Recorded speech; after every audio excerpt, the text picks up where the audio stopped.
দর্শক, আজকে সেপ্টেম্বর মাসের ২১ তারিখ।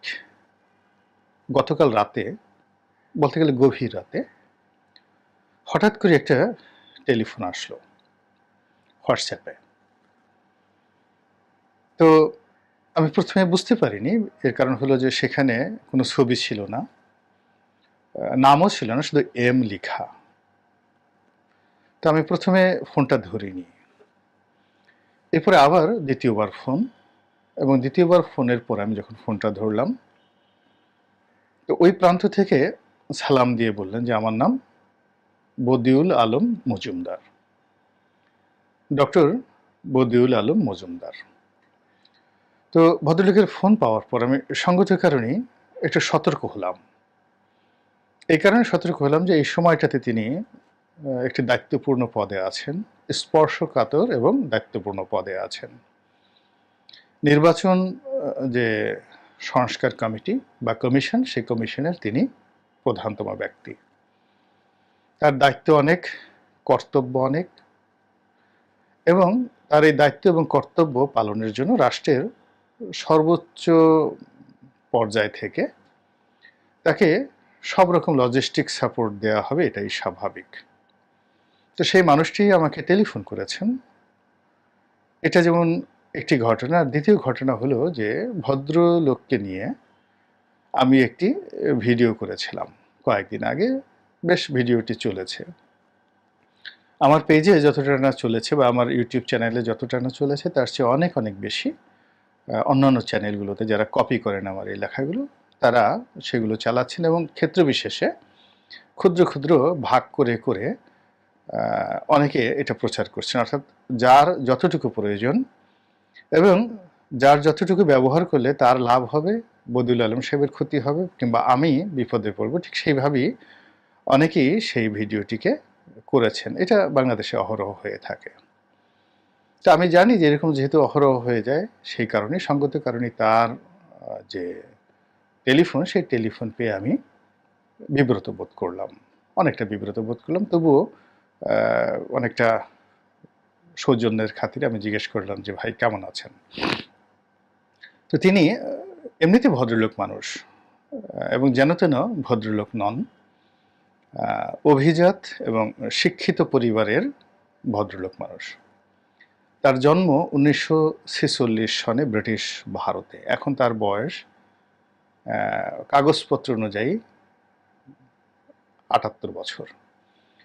যদি আমাদের আগেকার সমাজে সাধারণত সার্টিফিকেটের এজ ২-৩ বছর বাড়িয়ে দেওয়া হতো, কমিয়ে দেওয়া হতো, সেক্ষেত্রে তার বয়স ৮০ পার হয়ে গিয়েছে। এবং কুমিল্লা জেলার যে পরিবারে তার জন্ম ব্রিটিশ ভারতে, তখন সারা বাংলাদেশের বেশিরভাগ মানুষই দরিদ্র ছিল এবং লেখাপড়া ওই জমানাতে হতো না। তো তিনি সেই একটি সম্ভ্রান্ত পরিবার থেকে, মানে মজুমদার যে শব্দটি, মজুমদার শব্দটি জমিদার। মানে আমাদের দেশে তালুকদার ছোট জমিদার, কিন্তু মজুমদার যারা হন তারা একটু বড় জমিদার, তালুকদারের চাইতে বড় জমিদার। তো যেহেতু তার নামের সঙ্গে মজুমদার আছে, আপনি স্পষ্টতই ধরে নিতে পারেন কুমিল্লার একটি জমিদার পরিবারে তার জন্ম। এবং সেখান থেকে তিনি ঢাকা বিশ্ববিদ্যালয়ে অধ্যয়ন করেছেন অর্থনীতিতে ৬০-এর দশকে, এবং ওই ৬০-এর দশকেই তিনি আবার দেশের বাইরে চলে গেছেন উচ্চশিক্ষার জন্য।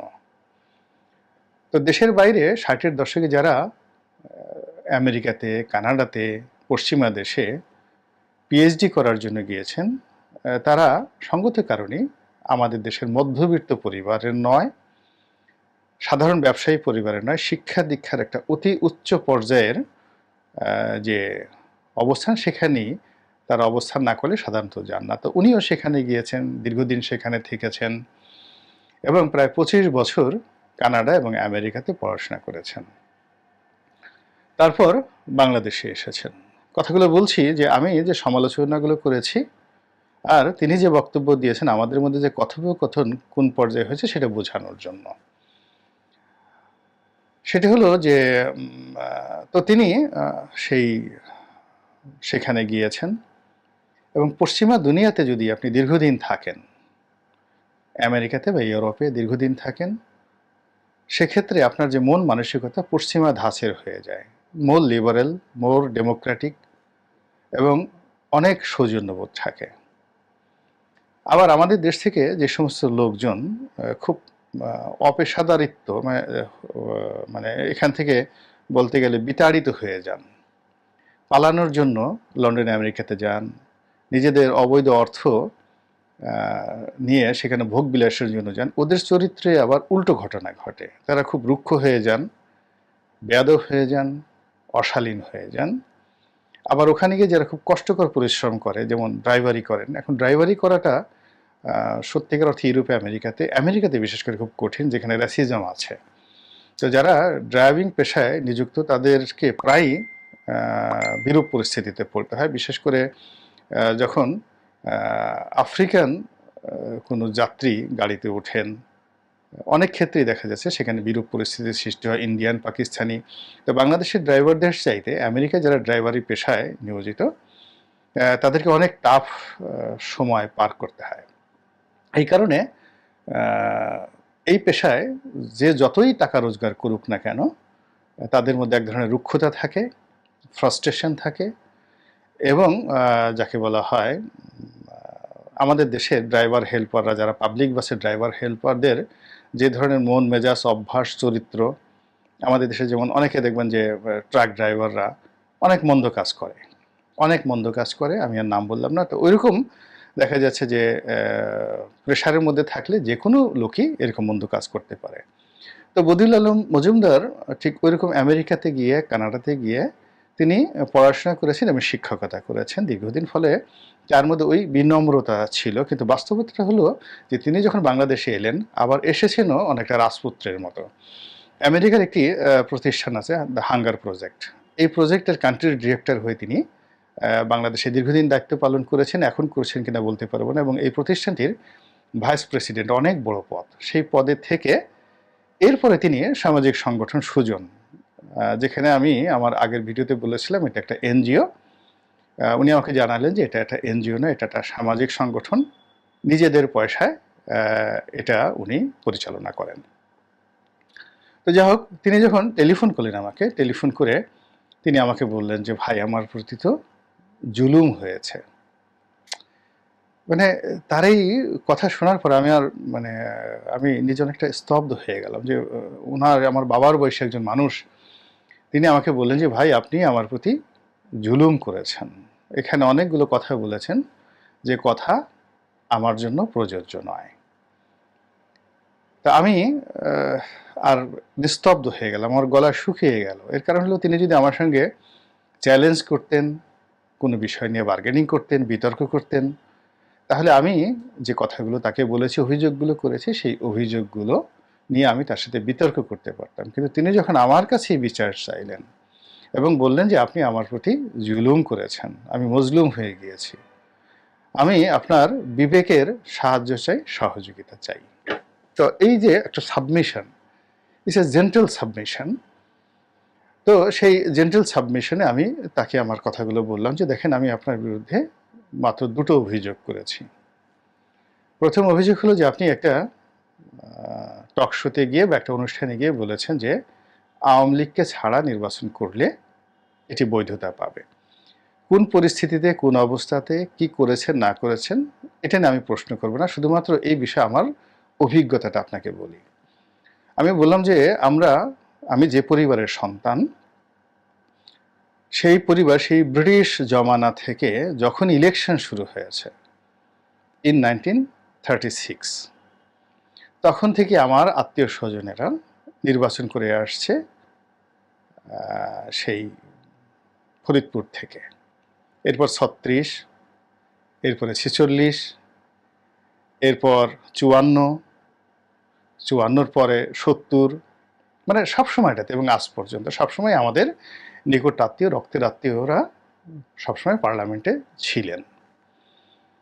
এই রাজনীতি দ্বারা আমরা ক্ষতিগ্রস্ত হয়েছি, আর আমি তো নিজে মারাত্মকভাবে ক্ষতিগ্রস্ত হয়েছি, ওনাকে আমি বললাম। তো সেই ক্ষতির কারণেই আমি আমার নিজের অভিজ্ঞতা থেকে বললাম যে 2014 সনে আমি আওয়ামী লীগের মনোনয়নপত্র কিনিনি।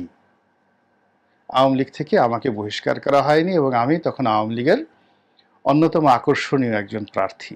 কিন্তু আমি নমিনেশন পেপার কিনিনি এই কারণে যে আমার মনে হয়েছে যে আওয়ামী লীগ যদি বিএনপিকে বাদ দিয়ে, জামাতকে বাদ দিয়ে নির্বাচন করে, একতরফা নির্বাচন করে, তাহলে একদিন টুডে অর টুমরো পালাতে হবে। তো এই 10 বছর আমাকে অপেক্ষা করতে হয়েছে এই বাস্তব সত্যটা দেশবাসীকে বোঝানোর জন্য, এবং আমি সবসময় এই কথা 2014 থেকে কন্টিনিউয়াসলি বলে আসছি। তো সেই অভিজ্ঞতার আলোকে ওনাকে বললাম যে ভাই, আপনি যে কথাটা বলেছেন, যেভাবে হোক না কেন যদি ইলেকশন করেন, পপুলার যারা রাজনৈতিক দলগুলো রয়েছে তাদেরকে আপনি মডিফাই করেন, অপরাধীদেরকে বাদ দেন, কিন্তু যাদের জনসমর্থন রয়েছে তাদের একটি দলকেও নির্বাচনের বাইরে রাখা যাবে না। এবং এই সংক্রান্ত বিশেষ করে আপনার মুখ থেকে যেন একটা শব্দ না আসে, এটাই ছিল আমার একটা অ্যাপিল। এখন যেহেতু আমি আপনাকে অভিযুক্ত করেছি, এটা চটকদার হেডলাইন করেছি, এজন্য হয়তো এটা আপনার আঘাত লেগেছে। উনি আমার এই কথা শোনার পরে উনি অ্যাগ্রি করলেন যে এই বিষয়টা নিয়ে আমি আপনার সঙ্গে আলোচনা করব, আরও অনেক যারা স্টেক হোল্ডার আছে তাদের সঙ্গে আলোচনা করব। এইগুলো একটা। দ্বিতীয় যে বিষয়টি আমি তার বিরুদ্ধে অভিযোগ করেছিলাম সেটা হলো, বিগত উপজেলা নির্বাচন যখন হলো 2009 সনে, তখন আমি বা অনেকে এটার বিরোধিতা করেছিলাম। আর যারা এই উপজেলা পরিষদটা বাস্তবায়নের জন্য, লোকাল ইলেকশন করার জন্য, লোকাল গভর্নমেন্টকে শক্তিশালী করার জন্য যারা কাজ করেছিলেন, তাদের মধ্যে অন্যতম মুখপাত্র ছিলেন ডক্টর বদিউল আলম মজুমদার। তো সেই বক্তব্যটা আমি আমার মতো করে সেখানে বলেছি, সেটি নিয়ে উনি স্মরণ করলেন এবং আমি তাকে বুঝিয়ে বললাম যে ভাই, আপনাকে বলি যে একটা উপজেলাতে এই 2009 থেকে এ পর্যন্ত এই গাড়ির তেল এবং উপজেলা চেয়ারম্যানদের বেতন ভাতা দেওয়া ছাড়া সরকারের যে লস হয়েছে এর বিপরীতে কোনো লাভ হয়নি। এক। 2 নম্বর হলো, রাজনৈতিক যে কালচারটি, সেই কালচারটি সম্পূর্ণ নষ্ট হয়ে গিয়েছে। সেখানে পরিষদের মধ্যে টিএনও সাহেব, উপজেলা চেয়ারম্যান, ভাইস চেয়ারম্যান, মহিলা ভাইস চেয়ারম্যান, এই 4টি ভাগে বিভক্ত। এরপরে সেখানে যদি এমপি সাহেবের সঙ্গে উপজেলা চেয়ারম্যানের দ্বন্দ্ব করার পরিস্থিতি থাকে, তাহলে সেখানে আর একটা গণ্ডগোল। এরপর যদি সেখানে একটা পৌরসভা থাকে, তাহলে এদের সকলের সঙ্গে পৌরসভার গণ্ডগোল।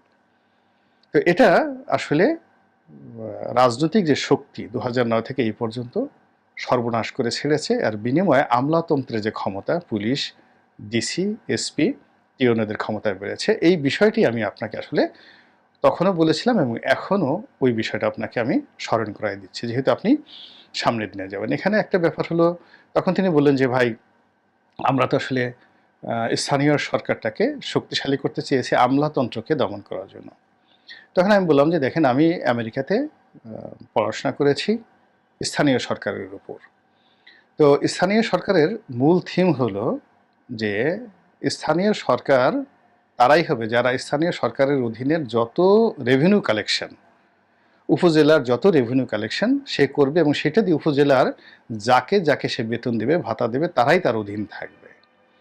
এখন টিউনো সাহেব, ওসি সাহেব বা অন্য যারও বেতন যদি সেন্ট্রাল গভর্নমেন্ট থেকে দেওয়া হয়, তার উপর কোনোদিন উপজেলা চেয়ারম্যান ছড়ি ঘোরাতে পারবে না।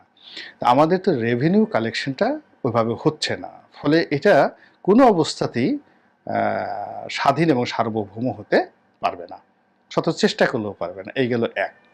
2 নম্বর হলো যে আমেরিকাতে এবং ইংল্যান্ড মেম্বার অফ পার্লামেন্ট, আমেরিকাতে হলো কংগ্রেসম্যান। তো তাদের একটা বড় অফিস থাকে।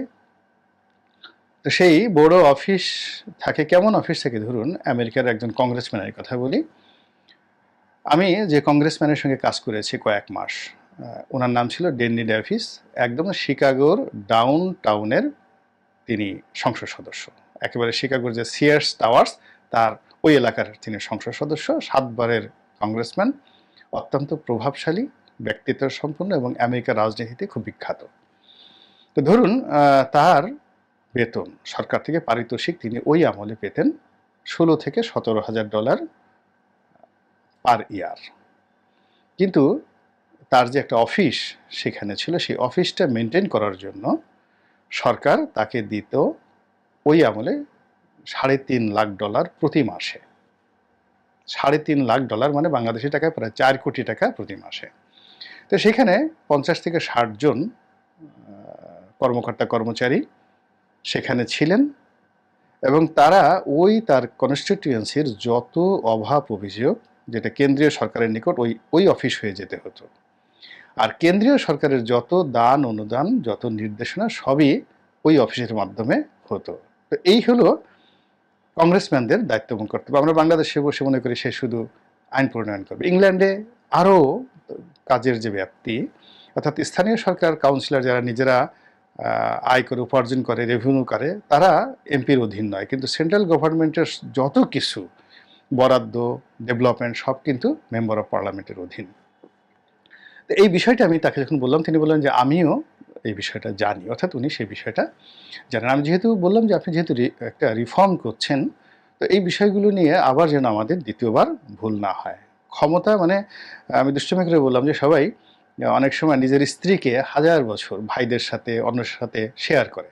মানে যখন নারীদের অভাব হয় বিভিন্ন সমাজে, তখন 2-3 জন পুরুষ মিলে একজন নারীকে বিয়ে করে। এটা এখন অনেক সমাজে আছে, কিন্তু কোনো সমাজে ক্ষমতা কখনো শেয়ার করে না। অর্থাৎ আপনি যাকে যতটুকু ক্ষমতা দিবেন তাকে সেটা অ্যাবসলিউট, তাকে সেই ক্ষমতাটা দিতে হবে যেন তিনি সেটা প্রয়োগ করতে পারেন এবং তার ক্ষমতা যেন কেউ ছিনিয়ে নিতে না পারে। এখন কি সমস্যা হচ্ছে? এমপিদের ক্ষমতা মন্ত্রীরা নিয়ে নিচ্ছে, মন্ত্রীদের ক্ষমতা প্রধানমন্ত্রী নিয়ে নিচ্ছে, টিওনোদের ক্ষমতা ডিসি নিয়ে নিচ্ছে। তো এই যে ক্ষমতার যে ডিসেন্ট্রালাইজেশন, সেটা হচ্ছে না এবং it is the main problem. যার যার কর্ম তাকে স্বাধীনভাবে করতে দিতে হবে। এই বিষয়গুলো আপনি খেয়াল রাখবেন। এবং আমি আরেকটা বিষয় বললাম, যেহেতু আপনি রিফর্ম করছেন, স্বতন্ত্র ইলেকশন করার যে 1% ভোটারদের যে সমর্থন লাগবে, এই জিনিসটা আপনার উঠিয়ে দিতে হবে। এর কারণ হলো এটি একটি ম্যাল প্র্যাকটিস। এটি 11 সময় করা হয়েছিল। এর ফলে অনেক অনেক ভালো ভালো মানুষ তারা নির্বাচনে আসছে না। তো এই বিষয়গুলো নিয়ে তার সঙ্গে আমার আলাপ আলোচনা হলো। তো যাই হোক, উনি যে জিনিসটি বললেন সেটা হলো যে আপনার এই ভিডিওটা দেখে নানাজনে নানা মন্তব্য করছেন, যে কেউ বলছেন উনি রাজাকারের বংশধর, কেউ বলছেন জামাত করে, ইত্যাদি নানা রকম কথাবার্তা। তখন আমি তাকে আফসোস করে বললাম যে দেখুন, আমাদের এই সমাজে নেতিবাচক বিষয়াদি নিয়ে গালাগাল করার জন্য একটা সম্প্রদায় তৈরি হয়েছে। তারা এই সামাজিক মাধ্যমে ঢুকে, তরুণরা হোক বুড়া হোক, এটা সেফায়েতুল্লাহ সেফু নামক যে ভদ্রলোক, তার মাধ্যমে এটা একেবারে প্রবল আকার ধারণ করেছে। এখন অনেকে হয়তো বিভিন্ন রাজনৈতিক দলের কর্মী, কিন্তু গালাগাল দেওয়ার ক্ষেত্রে সবাই সেফুদার সন্তান। তো সেফুদাকে তার আব্বা মান্য করে তারপরে তারা গালাগাল করে এসে, ফলে এই আপনি গালাগালের দিকে যদি তাকান তাহলে আপনি কাজ করতে পারবেন না। এটা আমাদের এই সমাজে এখন মানুষ যত দুর্বল হচ্ছে, আপনারা তো জানেন যে গালাগালিটা দুর্বলের ভাষা, মানুষ যত দুর্বল হচ্ছে গালাগালি তত প্রবল হচ্ছে। তো এই বিষয়াদি নিয়ে তার সঙ্গে আমার কথা হলো। কথা হওয়ার পরে আমাদের মোটামুটি তার প্রেক্ষিতে আমি এই ভিডিওটা করলাম, যার কনক্লুশনটা হলো যে দেখুন, বদিউল আলম মজুমদারের মতো একজন ভদ্রলোক, একজন শিক্ষিত এবং সজ্জন, তার যদি আপনি সমালোচনা করেন, সেই সমালোচনা করার পরও তার সঙ্গে আপনার হৃদ্যতাপূর্ণ সম্পর্ক এমন হয় এবং সেই সম্পর্কের ভিত্তিতে আমি আবার এই আরেকটা ভিডিও করতে বাধ্য হই। কিন্তু আপনি যখন একজন মন্দ মানুষের সঙ্গে আপনি আর দ্বন্দ্ব এবং সংঘাত হবে, সেক্ষেত্রে কি হবে? সেক্ষেত্রে আপনি ঢাকা বিশ্ববিদ্যালয়ের মেধাবী ছাত্র হন, কিংবা আমেরিকান সেই কর্নেল ইউনিভার্সিটি থেকে, জন হপকিন্স থেকে পড়াশোনা করেন, কিন্তু আপনার যদি রক্ত ভালো না হয়, তাহলে সেখানে ওই সেফায়েতুল্লাহ সেফুদের মতো গালাগাল হবে, অশ্লীল শব্দোচ্চারণ হবে। আপনি আগের ভিডিওটা দেখুন যে আমি তাকে সমালোচনা করেছি, একটা সিঙ্গেল শব্দ আমাকে বাজে শব্দ উচ্চারণ করতে হয়নি। আবার তিনি সেই বিষয়টা নিয়ে যখন আমার সঙ্গে কথা বললেন, আবার দেখেন আমি আবার এই বিষয়গুলো নিয়ে আমাদের মধ্যে একটা সুন্দর সম্পর্ক হলো। মূল বিষয়টা হলো ডক্টর বদিউল আলম মজুমদার এই বয়সে যে কাজ করছেন, বা আমরা যে বয়সে কাজ করছি, হোয়াট এভার মেবি, আমাদের কে নিয়ে আপনাদের অনেক সমালোচনা থাকতে পারে, কিন্তু আমরা দেশের জন্য ভালো চিন্তা করছি অনেকেই। তো সেই ভালোর জায়গাতে যদি একে অপরের সঙ্গে মতদ্বৈততা থাকে, ন্যাশনাল ইন্টারেস্টে মতদ্বৈততা থাকে, এটা জেন্টেল ওয়েতে যদি কাউকে অ্যাপ্রোচ করা হয়, আবার সেটি যদি আবার সমঝোতার মতো, এই যে ওনার সঙ্গে আমার যে কথা হলে সমঝোতার দ্বারগুলো যদি খোলা থাকে, আলাপ আলোচনা হয়, তাহলে একটা ভালো সংস্কৃতি, একটা ভালো পরিবেশ তৈরি হয় আমাদের সকল অঙ্গনে। ডক্টর বদিউল আলম মজুমদার যদি আমার আগের ভিডিও দ্বারা কষ্ট পেয়ে থাকেন, আমি ক্ষমা চাচ্ছি। আর দ্বিতীয়ত, তিনি যে কর্মে হাত দিয়েছেন সেই কর্মে আমি তার সফলতা কামনা করি। আর আমার পক্ষ থেকে কোনো সাহায্য এবং সহযোগিতা, তথ্য এবং উপাত্ত যে কোনো জিনিসে যদি ওনার লাগে, সেটির জন্য আমি সবসময় প্রস্তুত থাকব। আল্লাহ তাকে দীর্ঘায়ু দান করুন। আর তার মতো ভদ্রলোক আহত হয়ে, বিক্ষুব্ধ না হয়ে, তিনি অন্য মানুষের মতো গালাগাল না দিয়ে, বা ক্ষমতা ইচ্ছা করলে তিনি ক্ষমতা প্রয়োগ করতে পারতেন। তিনি এখন রাষ্ট্র ক্ষমতায় আছেন, তিনি ইচ্ছা করলে ক্ষমতা প্রয়োগ করতে পারতেন। তো সেটি না করে যে বিনয় এবং ভদ্রতা দেখিয়েছেন, তার জন্য কৃতজ্ঞ, এবং তার এই আচরণ আমার জন্য পাথেয় হয়ে থাকবে। এর কারণ হলো, আমিও যদি কোনো ভদ্রলোক, কোনো শিক্ষিত বা সজ্জন ব্যক্তি আমার ব্যাপারে বিরক্ত হন, আমিও সেই ভদ্রলোকের সঙ্গে কথা বলবো। ওনার কাছ থেকে আমি এটাই শিখলাম। কিন্তু কোনো অবস্থাতেই অধৈর্য হব না। আল্লাহ আমাদের সবাইকে হেদায়েত দান করুন এবং হেফাজত করুন। আসসালামু আলাইকুম ওয়া রাহমাতুল্লাহি ওয়া বারাকাতুহু।